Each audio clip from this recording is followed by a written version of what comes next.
En esta ocasión vamos a hablar sobre el shock hipovolémico. El shock hipovolémico se define como una pérdida de líquidos o sangre que resulta en la disminución de la perfusión periférica. Si no se trata a estos pacientes, pueden desarrollar una lesión isquémica de los órganos vitales, lo que llevaría a una falla orgánica multisistémica. Sus causas se pueden dividir en hemorrágicas y no hemorrágicas. Dentro de las hemorrágicas, el shock hemorrágico, generalmente producido por una lesión traumática, es la causa más común. El shock hipovolémico no hemorrágico o como resultado de la pérdida de líquido extracelular puede tener las siguientes etiologías. Pérdidas gastrointestinales. El tracto gastrointestinal suele secretar entre 3 y 6 litros de líquido al día, pero la mayor parte de este líquido se reabsorbe ya que solo se pierden entre 100 y 200 mililitros en las heces. La depleción de volumen ocurre cuando el líquido no puede reabsorberse, y esto puede pasar cuando hay vómitos retráctiles, diarrea o drenaje externo a través de estomas o fístulas. Pérdidas renales. Los riñones generalmente excretan sodio y agua de manera que coincida con nuestra ingesta. El tratamiento con algunos diuréticos y la diuresis osmótica por hiperglucemia pueden provocar una pérdida renal excesiva. Además, hay varias enfermedades tubulares e intersticiales que causan una nefropatía grave por pérdida de sal. Pérdidas en piel. En climas cálidos y secos, las pérdidas de líquido cutáneo pueden llegar a ser de 1 a 2 litros por hora. Por otro lado, los pacientes con una barrera cutánea interrumpida, ya sea por quemaduras u otras lesiones, también pueden experimentar grandes pérdidas de líquido que pueden provocar un shock hipovolémico. El secuestro de líquido en el compartimento extravascular o tercer espacio también puede provocar una pérdida de volumen. Esto puede ocurrir en la obstrucción intestinal, pancreatitis, obstrucción de un sistema venoso principal o cualquier otra condición patológica que resulte en una respuesta inflamatoria masiva. La clasificación general por causa se va a dividir en dos grandes ramas, por hemorragia y por depresión de fluidos. La primera se va a subdividir a su vez en hemorragias internas, que pueden ser por traumatismos, ruptura de vasos o vísceras, complicaciones del embarazo y alteraciones en la coagulación, mientras que las hemorragias externas se deben a causas pulmonares, gastrointestinales, traumatológicas o renales. La segunda gran división va a ser por depresión de fluidos, y esta a su vez se subdivide en dos, por pérdidas externas, siendo vómitos, diarreas, quemaduras y poliurias las más frecuentes, y pérdidas internas provocadas por pancreatitis, oclusión intestinal, ascitis o edemas por quemaduras. El shock hemorrágico es la principal causa de shock hipovolémico y es la causa más frecuente de shock de los pacientes politraumatizados, por lo que se hizo una clasificación de acuerdo a los lineamientos de la ATLS y del Colegio de Cirujanos Americano. De acuerdo a esta clasificación, los síntomas clínicos de pérdida de volumen en pacientes se van a dividir en clase 1 a clase 4. La clase 1 es una pérdida de sangre estimada hasta el 15% y los síntomas son mínimos. No se producen cambios mensurables en la presión arterial sistólica y tampoco en el estado mental, y solo se puede observar una taquicardia leve de menos de 100 latidos por minuto. En la clase 2 hay una pérdida de sangre estimada del 15 al 30%. Puede presentarse una taquicardia de más de 100 latidos por minuto y se describen cambios sutiles en el estado mental, como la ansiedad. A medida que la pérdida de sangre aumenta, del 30 al 40% en la clase 3, se produce una taquicardia marcada, de 120 a 140 latidos por minuto, hipotensión mensurable y deterioro del estado mental.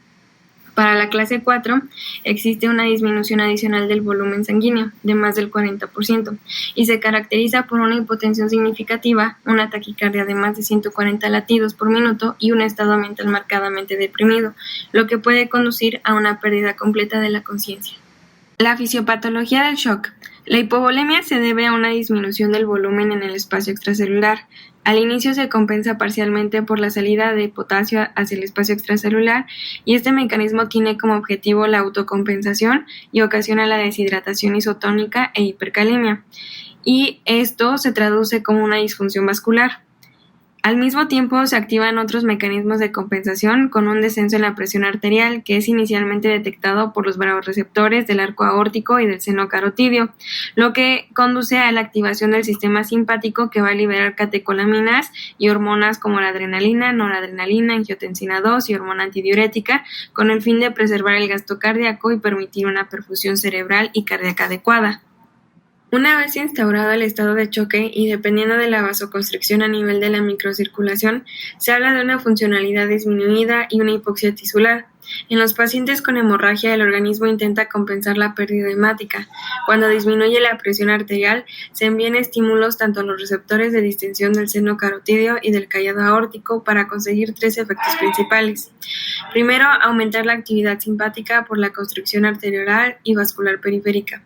Segundo, aumentar el gasto cardíaco por el aumento de la frecuencia cardíaca y de la fuerza de contracción del corazón. Y tercero, incremento del tono venoso para aumentar el volumen circulatorio de sangre.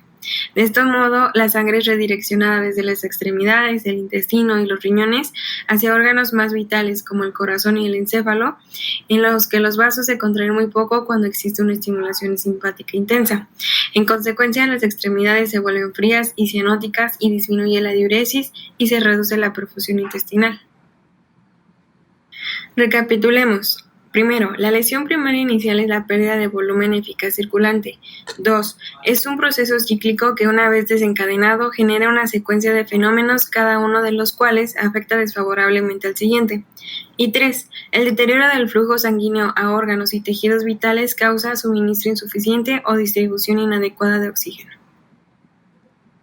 En cuanto a la sintomatología, es importante que la anamnesis se busquen antecedentes por traumatismos o quemaduras, dolor abdominal, diarrea, vómitos, amenorrea y sangrado. Asimismo, algunos de los síntomas por los que acude el paciente son sed o polidipsia, fatiga, mareo, dolor en sitio de lesión, palidez cutánea o mucosa y sangrado externo visible. Como respuesta al organismo, diversos órganos sufren cambios de forma súbita. Por ejemplo, el sistema nervioso central aumenta la actividad simpática y la secreción de la hormona antidiurética. Asimismo, activa el eje renina-angiotensina-aldosterona produciendo una retención de sodio y agua. En el riñón existe un descenso en el flujo sanguíneo, un aumento de tono de la arteria eferente, lesiones parcheadas del epitelio tubular, secreción de eritropoyetina y un descenso de la función renal por necrosis tubular aguda.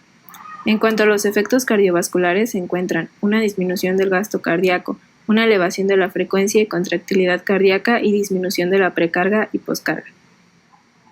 En los pulmones existe un aumento de distensibilidad pulmonar por disminución del contenido de sangre en el pulmón. Disminuye la resistencia vascular periférica por apertura del shunt arteriovenoso. En las partes altas del pulmón hay un aumento del espacio muerto fisiológico que origina zonas ventiladas pero con poca perfusión. En las zonas de declive ocurre lo inverso. Además, se lesionan las células endoteliales de los capilares pulmonares que da lugar a un aumento de la permeabilidad capilar, edema intersticial, alveolar, hemorragias y alteración del intercambio gaseoso. Durante el shock, cae la tensión de la arteria hepática y la vena porta. Esto es la consecuencia de la caída del flujo sanguíneo en toda el área esplácnica. Todo ello disminuye la oxigenación hepática, alterando sus funciones antitóxicas y de síntesis proteica, de hidratos de carbono y de lípidos, estableciéndose una insuficiencia hepática que profundiza el shock. El diagnóstico es fundamentalmente clínico, basado en la observación de los signos y síntomas que presenta el paciente, así como la monitorización de este y la medición de parámetros analíticos relacionados con el proceso. Hay una serie de signos y síntomas que son comunes en todos los tipos de shock, sin embargo, hay otros que orientan a una etiología concreta.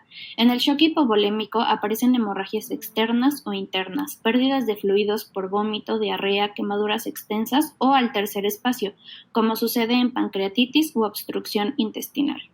También es muy importante considerar la edad del paciente, la gravedad de la lesión y el lapso de tiempo entre la lesión y el inicio del tratamiento. El diagnóstico se establece con la presencia de signos de inestabilidad hemodinámica, como pueden ser hipotensión arterial, presión arterial sistólica inferior a 90 milímetros de mercurio, presión arterial media menor a 60 milímetros de mercurio, hipotensión ortostática, o sea, una disminución de al menos 20 milímetros de mercurio de la posición supina a la posición semisentada, una frecuencia respiratoria superior a 22 respiraciones por minuto, niveles de lactato mayor a 2 milimoles por litro, nitrógeno ureico en sangre mayor a 56 miligramos por decilitro o una fracción de excreción de sodio de menos de 1%.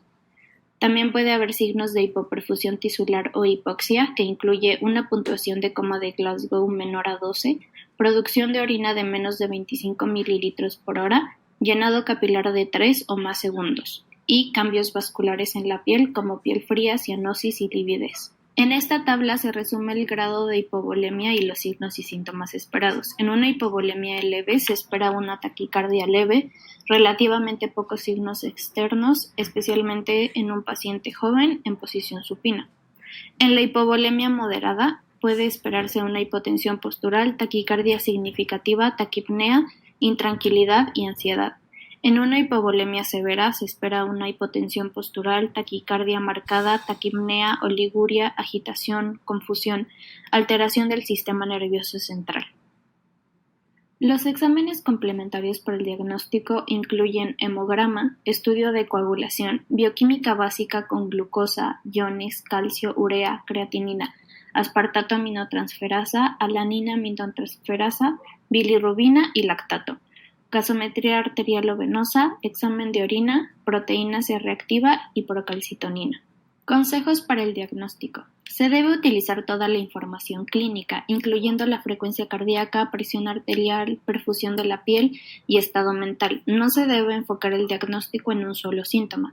Cuando es posible, hacer mediciones de gases sanguíneos, de pH, presión de oxígeno, presión de dióxido de carbono, saturación de oxígeno y el déficit de base. La medición de dióxido de carbono expirado y lactato sérico puede añadir información útil al diagnóstico. Ahora vamos a hablar acerca del shock hipovolémico y su tratamiento. Tener en cuenta los aspectos esenciales. Esto es la conservación de las funciones de órganos vitales y la identificación y corrección de los factores agravantes. Esto se logra por medio del reconocimiento rápido de la entidad y su causa probable, corrección inmediata de ser posible y, por supuesto, atención a las consecuencias secundarias del shock. El principio de Fick habla que tenemos que tener una adecuada disponibilidad de oxígeno, recordando la mnemotecnia VIP. B, ventilar, administración de oxígeno, I, infundir, reanimación con líquidos, y P, pump, administración de agentes vasoactivos. Comenzamos por el ABCD, manteniendo al paciente en Trendelenburg, dando oxigenoterapia y monitorizando su oximetría de pulso y el aspecto cardiovascular. Se debe tomar la presión arterial cada 15 minutos y hacer 2 accesos intravenosos periféricos y posteriormente un abordaje venoso profundo. Esto con el objetivo de mantener una saturación de oxígeno arriba del 92%, un llenado capilar menor a 2 segundos, una presión arterial sistólica mayor de 90 miligramos de mercurio, una diuresis de mayor a 0.5 mililitros por kilogramo por hora, un hematócrito de más del 21 o 30%, un estado mental estable, una coloración cutánea mucosa y temperatura normal y corregir la acidosis metabólica. Pero, ¿y cómo logramos esto? Por medio de la reposición de la volemia. La reanimación con líquidos tiene el objetivo de restaurar el volumen vascular, utilizando soluciones de forma intravenosa. Estas soluciones intravenosas pueden ser de 2 tipos, o cristaloides o coloides. Las soluciones cristaloides están compuestas por agua, electrolitos y o azúcares en diferentes proporciones, permitiendo la reposición de la volemia y expansión del espacio intravascular. Tenemos 2 tipos. Las cristaloides isotónicas, tenemos por ejemplo la salina al 0.9%, la solución Hartmann, Ringer y Ringer lactato, y de cristaloides hipertónicas tenemos la solución salina al 7%. Por otro lado están las soluciones coloides. A estas se le añaden partículas de elevado peso molecular, aumentando la osmolaridad plasmática y la presión oncótica, y son capaces de retener más cantidad de agua dentro del espacio intravascular. Tenemos a las naturales y a las semisintéticas. La reposición de fluidos dependerá de la alteración hidroelectrolítica. Sin embargo, comenzamos con soluciones cristaloides y posteriormente se podrían agregar coloides. En el shock hipovolémico clase 1 y 2 comenzamos con soluciones cristaloides isotónicas con la regla 3:1. Por cada 100 mililitros de sangre perdida comenzamos dando 300 mililitros de cristaloides. En el shock hipovolémico clase 3 y 4 comenzamos con soluciones cristaloides pero Posteriormente pasamos a la transfusión sanguínea. Pero en el caso de shock hipovolémico por deshidratación, en especial por vómito y diarrea, vamos a dar solución salina si es una deshidratación leve, pero si es una deshidratación severa, damos Ringer lactato. Obviamente se trata la causa del cuadro infeccioso. La hipotensión permisiva es una técnica en la cual mantenemos la presión sanguínea sistólica por debajo de los 90 milímetros de mercurio. Esto es para poder mantener la perfusión vital de los órganos sin empeorar la hemorragia. Además, minimiza el riesgo de administración excesiva de fluidos.